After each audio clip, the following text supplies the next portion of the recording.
Day after day in Britain, the Murdoch family finds it is they who are making the headlines. The latest sacrifice, James Murdoch's departure as chairman of News International, comes after extraordinary new barrages of bribery allegations around the Sun newspaper. But can News Corp's British business survive this latest besmirching? Well, I'm joined now in the studio by long-time News Corp watcher Mike Mangan from 2MG Asset Management. Mike, welcome to the programme. Thanks, Steve. James Murdoch leaves News International, but there's still more investigations and more inquiries to play out. Just how bad is this going to get, do you think? Well, I think overnight one of the British politicians described it as the worst corporate scandal in 250 years.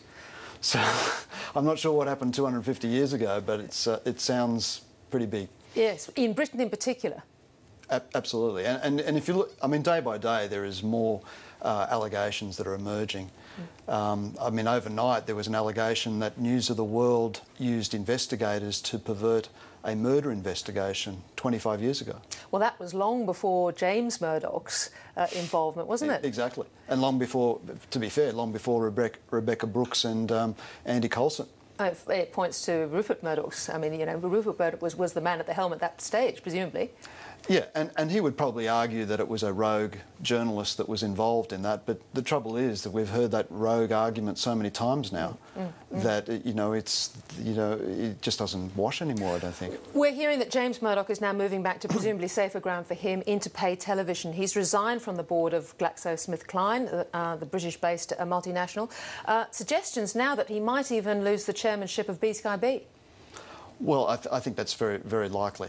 And I would have thought it's very likely that News Corp will try and distance themselves in some way from all of their UK operations. I mean, their political influence is shot to pieces, and it's just a big sore over there.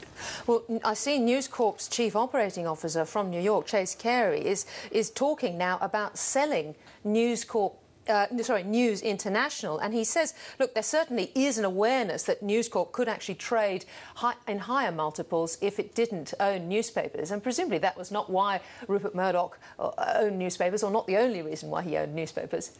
Well, exactly. I mean, Rupert loves the political influence that comes from newspapers. Yeah, not just value. No, not just value. And I would have thought that, yes, the executives within News Corp in New York are very keen to distance themselves.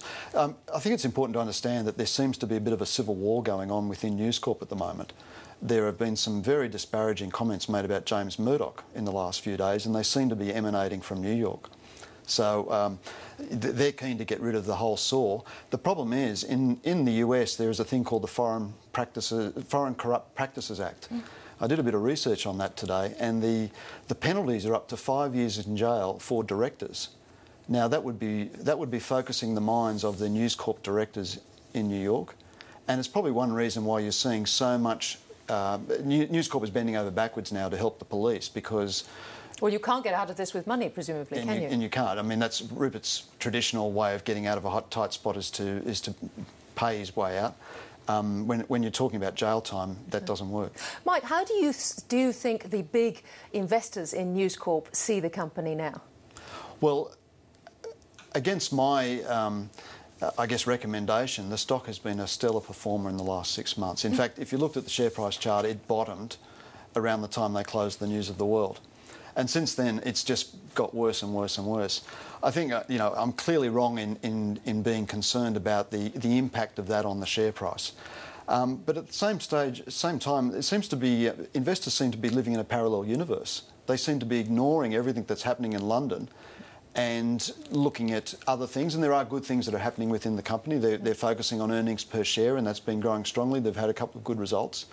But I can't get away from the fact that, and I'll quote others who've called it a criminal organisation. That's been on the public record.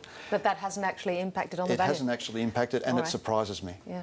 Mike Mangan, thank you very much. We will look to see if those UK papers do indeed get sold, and indeed on their own. But thank you very much for joining us. Thanks, Steve.